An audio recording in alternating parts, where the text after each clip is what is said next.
All right, this couldn't wait, but the cameraman is on holiday. The assistant cameraman is traveling. We're going to talk about Malaysia. It's just you and me.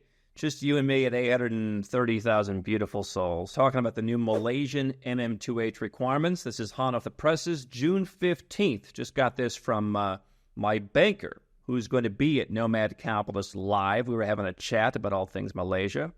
And if you want to talk to him and many other folks from our network, our team, and a host of luminaries, Nomad Capitalist Live is the place to go. It's in Kuala Lumpur, Malaysia this year, and nomadcapitalist.com/live. Get in the waiting list because we are sold out. But if you don't get in the waiting list, then next year will come around and we'll sell out in 14 days again or sooner. And you'll be saying, oh, I'll get in the waiting list. Just get in the waiting list now, and we'll make sure we get you in at some point in the future. So here's what's happening in Malaysia. The MM2H program, it is historically, I think, the most successful investment immigration program with tens of thousands of people who have done it. That's a lot. It has become a little more weird in the last couple of years. There are other ways to get immigration permission into Malaysia. For someone living the trifecta lifestyle, it's possible you could just be a tourist because being a resident doesn't really lead to citizenship. There are other ways to get in, but this is kind of the most straightforward, the most passive, and we're going to go through the requirements. I've been a resident of Malaysia for many, many years now.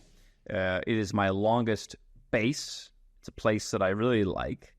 And I was just watching an interview with the Prime Minister today, by the way. Maybe we'll talk. If you want to hear my comments on that, leave a comment below, because he was really talking about Malaysia first. And it was great to watch as he's pushing back on the West in a nice way, because they're very nice people there. But anyway, here are the requirements. There are going to be 4 different ways to get MM2H in peninsular Malaysia. What this will get you is the ability, but not entirely the obligation, to live in Malaysia whenever you want. Malaysia is still a tax-friendly country. There was some rumors swirling around a couple of years ago. They're going to change that. The tax system is locked in through, I guess, the beginning of 2027. People I've talked to think it will continue to be as it is for a number of reasons. So you have the right, but not the obligation, to live full-time in Malaysia with a residence permit. It does not lead to citizenship, but it can be tax-friendly. Good weather, nice people, super-duper affordable, great food, multicultural, all of that.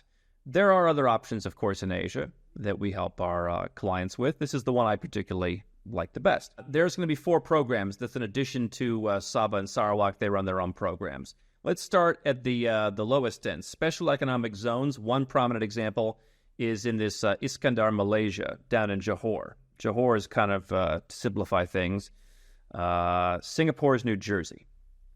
But the current king is from Johor, and I'm told is pretty pro-business. So if you're 21 to 49 years old, a $65,000 foreign deposit placed at a Malaysian bank. So they're putting this in U.S. dollar terms, $65,000. If you're 50 or over, it's $32,000. So those are numbers that are kind of similar, just off the top of my head, to what we saw or what we've seen in places like Sabah and Sarawak, where they have their own programs historically. $32,000 if you're over 50, but they're opening up now. They had made it. They put an age requirement on this at one point, I believe, and now it's going to go down to 21. So if you're, any of us who are between 21 and 49, $65,000. Otherwise, they basically have it. Now, you need to buy a residential property in Malaysia. This is one of the things that they added. And so there was some back and forth about, should people have to buy residential property? Should people be able to get permanent residence, which is pretty closely guarded there? Citizenship is essentially off the table. Even PR is more difficult. You can get long-term residences, very long-term, as we'll hear in a minute, but PR even was off the table. They said they might put that on the table. That's now off. There was talk of residential property. That's now in. So you must buy a residential property in Malaysia, subject to the each local state's requirement, because there is a minimum you need to spend to buy property in Malaysia. It's one of the few countries in Asia where you can own land. You can buy what they call landed property, what we would call a house. If you buy a property, this is the requirement for all the new MM2Hs, you cannot sell it for 10 years. So different states have different requirements for what's the minimum for a foreigner to buy. You go through the process, you get foreigner consent. It takes a few months to close on the property if you've got a good attorney. And I've learned that the hard way in my couple of deals. The first one took too long. So 65 grand if you're 21 to 49. If you're over that, 32 grand US dollars. You can take half of that out for purchasing a house, education, healthcare, and they've added now tourism. I'm not sure exactly what that means. We'll have to figure that out. This is, I believe, needs to be finally ratified, but this may be the final version of what they're suggesting. And you have to live in Malaysia for a cumulative 90 days per year. We will get clarification on that. There was kind of this talk back and forth. If you're married, can you do that number together? I.e., I guess that's 45 days a year. I think Malaysia's a nice place to spend 90 days a year. I mean, it could be a nice place to spend 365 days a year. But if you're looking for a place, I don't know, spend the winter there. Or spend the summer. It's maybe doesn't line up as much if you're chasing the sun, but spend your winters there if you can. 90 days. But when they say cumulative, we're going to have to figure out if they mean, hey, if you're part of a couple, can each of your days count up towards that? Because they were saying that before. Anyway, if you do that, you get a 10-year visa. That's if you get into the special economic zone, such as in Johor. They're trying to promote some certain areas. So it's as little as $16,000 by the time you take some money out for medical care, for example. We talk about Prince Court Medical Center. They don't sponsor us or anything. I just like what they do. They'll also be at Nomad Capitalist Live talking about medical tourism. You can meet them and you can get your checkup while you're there. But that's the new special economic zone. Let's go to the cheaper program. They have these 3 tiers called Silver, Gold, and Platinum. They made some adjustments. It's not quite as lucrative as they originally proposed. So Silver is a $150,000 US dollar fixed deposit placed in a Malaysian bank. People ask, are Malaysian banks safe? No, don't take it from me. Do your own research. But I think the feedback I've universally gotten is yes, they are. A couple of the Singaporean banks have a presence there. So, I mean, those are some of the strongest banks in the world, at least the Singapore branches are.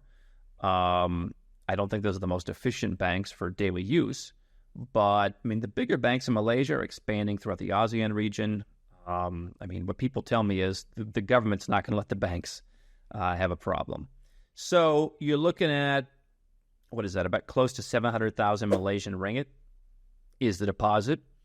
For years, it was 300,000 Malaysian ringgit.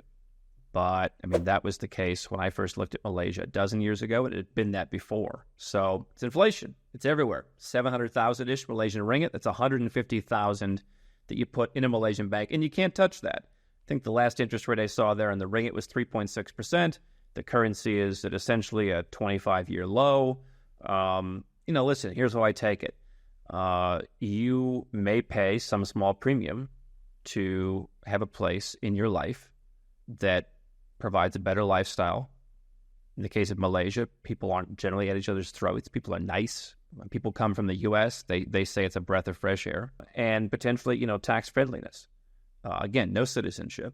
But anywhere you go, if you have to make some kind of investment to get in, I've done well in some of those, most of those actually. I acknowledge that buying property in Malaysia is not a path to huge profits. I think it'll be a decade before you make any money on that.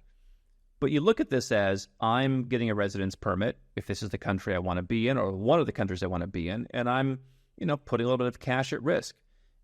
If losing potentially 10% of $150,000 is a lot of money, then stay where you live in and paying a hell of a lot more than that in taxes is how I see it. I'm not sitting here obsessed over exchange rates.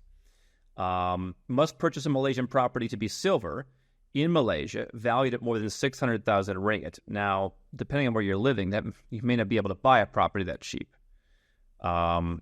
So you might be spending probably 1 million ringgit based on where most people would live, I think. And then you can't sell for 10 years. That's an aggressive timeline. I mean, 10 years is long. If you look at, Turkish citizenship by investment, you got to hold it for 3. Egyptian citizenship by investment, you have to hold the real estate for 5, and they give you a citizenship. And if you bought, Turkish property when I was telling you about it in 2020, especially in 2021, you've probably done well if you avoided the shady developers that I told you to avoid and that we help our clients, or we try and help our clients avoid. You can, again, with this silver program, you can take out 50% of the fixed deposit, so $75,000 for home purchase, education, healthcare, and tourism. Again, you've got to live in Malaysia 90 days per year. You get a 5-year permit. So they want to incentivize you 10 years in the special economic zone. 5 years is what you get for silver. So MM2H before was 10 years. This is why I tell you, get into these programs early. Whenever a residence or citizenship comes out, I say, might I ever want this? And if I might ever want it, I will do it because they rarely get easier. I mean, Hong Kong in this same region came back 3x the capital requirement that it was when it closed down, 9 years ago. So it was 10 years for 300,000 ringgit. Now they've halved the time and doubled the money. Still not a terrible deal.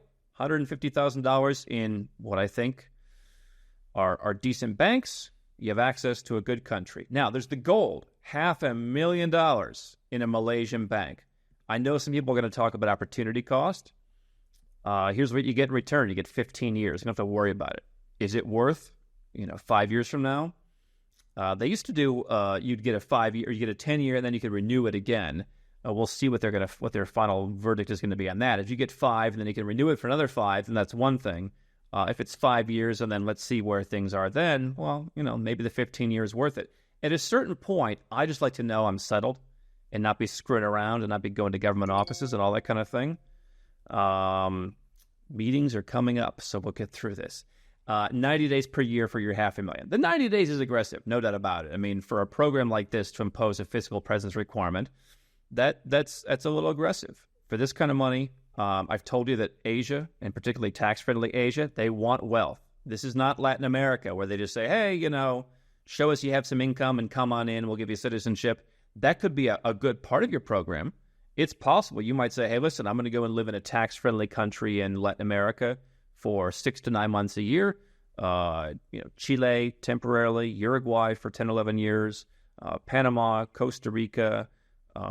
Those all could be tax-friendly. The Dominican Republic, we're doing more work into that. It's possible you might make that your main base, and then during hurricane season or the winter time or whatever, you go over and you live in Malaysia, and you have that long-term tax-friendly Asian option where things are happening.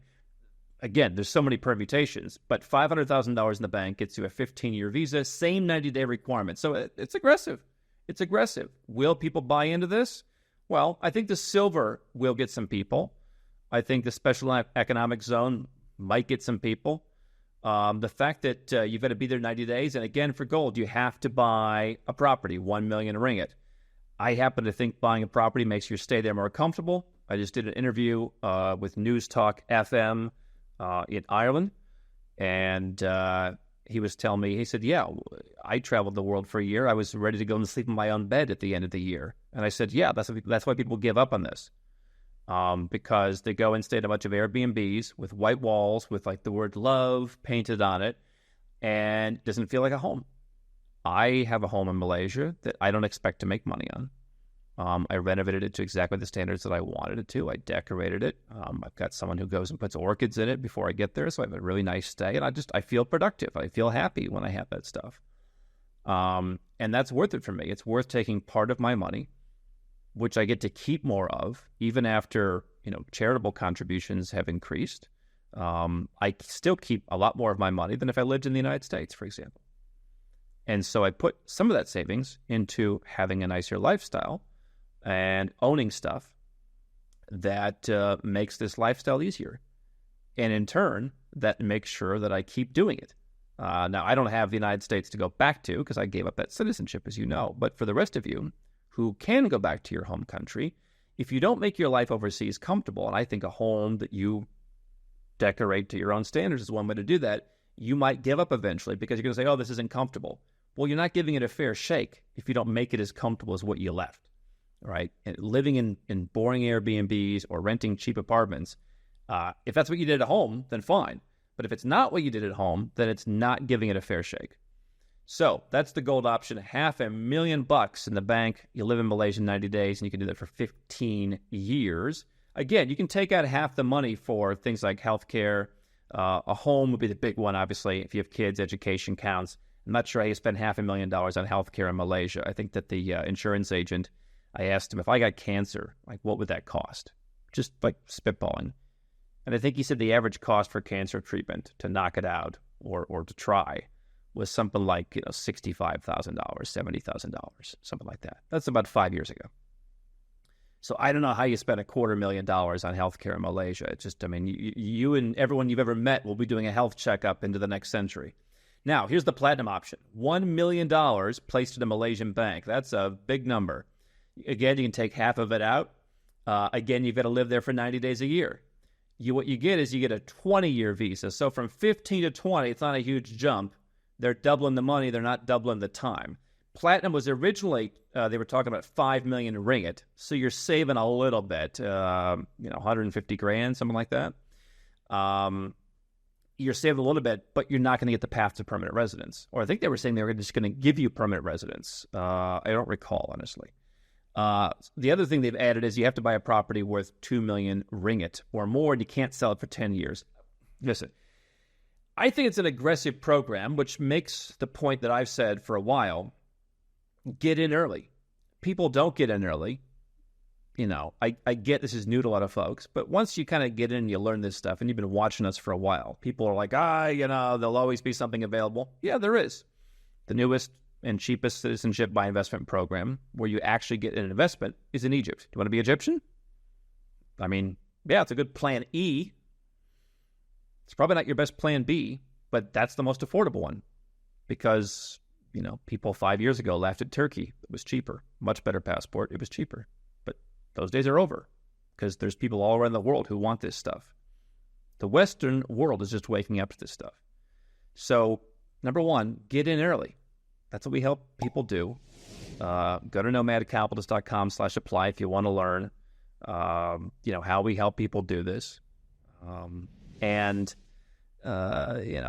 doubt, it's more aggressive.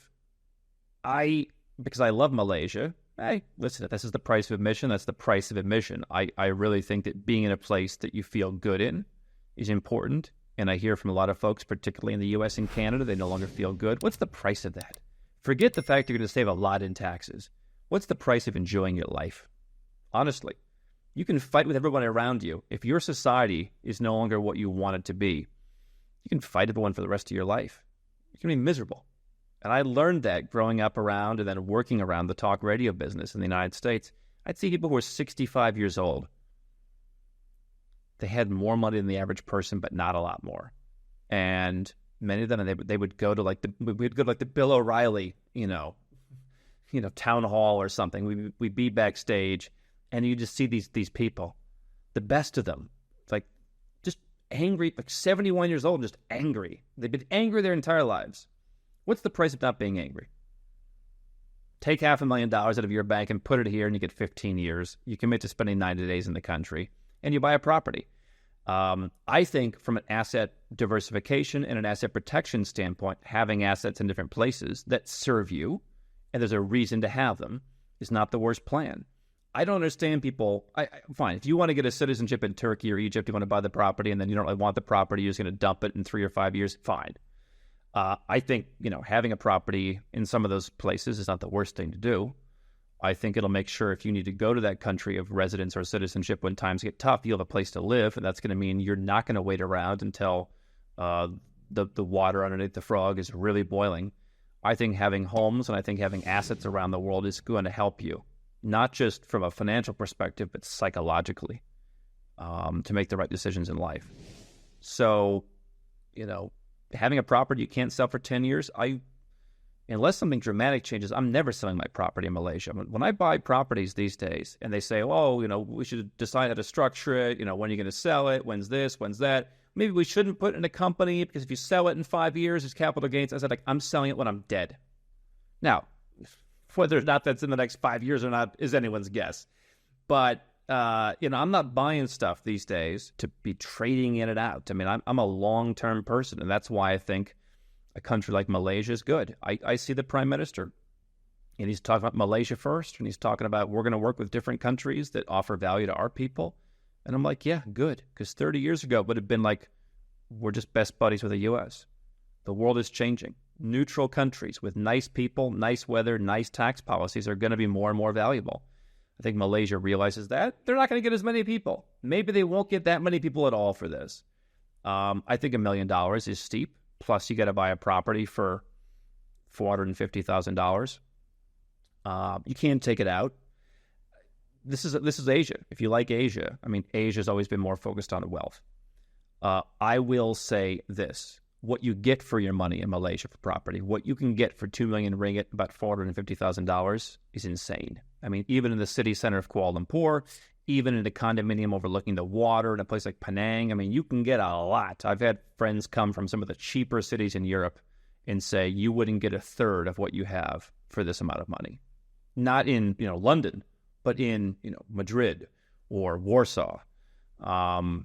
So, if you know me, I'm a fan of Malaysia. I think this is aggressive, but it is what it is. We're hearing that Thailand is going to become less friendly. Singapore, obviously, to get in as a passive investor is many, many, many millions of dollars. This is what happens. It's always, what's the next Singapore? And if you're waiting for what could be the next Singapore, you're gambling. Malaysia's established itself. I mean, it's a pretty developed place. If you come to Nomad Capitalist Live, you're going to see that. You're going to see, especially in the city center, it's as good as almost any U.S. city. Except the only downside is, unlike in New York, the metro does not smell like a urinal. So if you can deal with that, you'll be fine. Anyway, those are my thoughts. We'll be talking more about this at Nomad Capitalist Live. We'll be updating you, especially on the Nomad Capitalist R&D channel. If you're not subscribed there, they do a lot of deeper dives on the latest programs. Go and subscribe to them. But Malaysia, those are the numbers. You get 5 to 20 years, starting at as little as $32,000 up to $1 million, and they want you to be in the country for 90 days. We'll see how it goes.